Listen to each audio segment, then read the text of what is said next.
You're supposed to go first. You're the star of the show. Hey? My name is berivan. I'm proud Yazidi woman. I would like to acknowledge Rajri people. I was born and raised up in Sinjar, Iraq. Life was simple, but it was joyful. Until everything changed on 2014, 3 of August.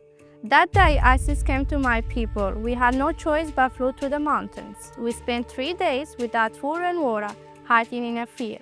My father risked his life to save us. ISIS tried to stop us, but he didn't stop. He drove fast and we survived. During that time, I saw a pregnant woman giving birth with no medical assistance, and children were dying because of heart condition. That time, I promised myself, if I survive from this war, I will dedicate my life for helping others. After reaching to the Kurdistan, a friend of my grandfather opened a small school for disabled families. We were a family of 9 living in one small classroom. It was really hard, but we survived. After living in that school for 6 months, then we went to the refugees camp. We lived there about 5 years, and life it was incredibly hard. In 2017, my mom and her family came to Australia, and they tell us they finally found a safe place. When my dad shared the news, he smiled and says, "Guess what? We are going to Australia." We didn't believe it. It was feel like a dream. And then 28th of May, we were in Wagga Wagga. Wagga Wagga has the largest population of Yazidi people living in New South Wales. But starting over, it wasn't easy because I didn't speak English and my mom and my dad didn't speak English. 1 of July 2023. In the morning, I remember my dad dropping me off to work. He was smiling, full of life.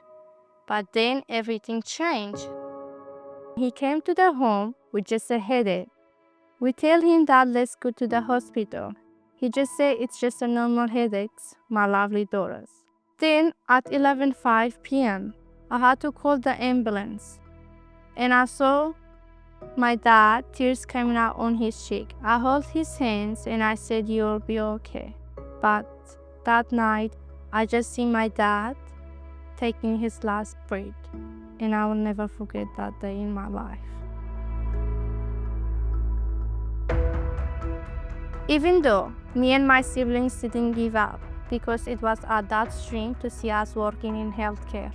Now I'm working at Wagga Wagga Best Hospital as a part of my traineeship.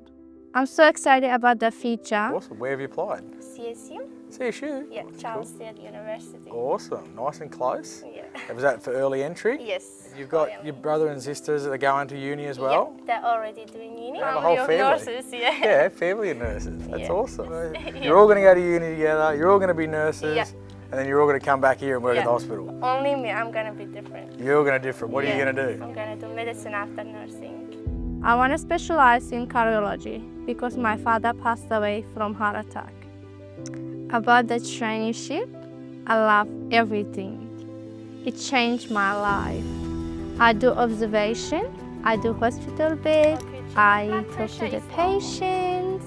If they need anything, I just give it to them. I've got a glass of water for you. I was honored to be nominated for 2025 New South Wales Training Award. Even though I didn't win, being recognized, it reminded me of my journey, which started with fear and struggle. Now it's given to people hope and meaning. Thanks to the Riverina Murray Training Award community, I had the opportunity to tell my story and to inspire others in my community. I was also awarded for a scholarship to continue my study. That's an opportunity for a scholarship if would you like to apply. So I applied for it and guess what? Yesterday they called me and they said you win it. Wow. Being a trainee with New South Wales government, it's opened so many doors. These pathways helped me to enter to the healthcare system. It's not just a job, it's a start of career that I'm passionate about. To anyone thinking about starting a traineeship, never underestimate yourself. I never imagined I'll be here later nominated for a award. but I take the first step and change my life. I do it for my grandmother, I do it for my father, I do it for that pregnant woman I saw in the mountains, I do it for every children who didn't survive.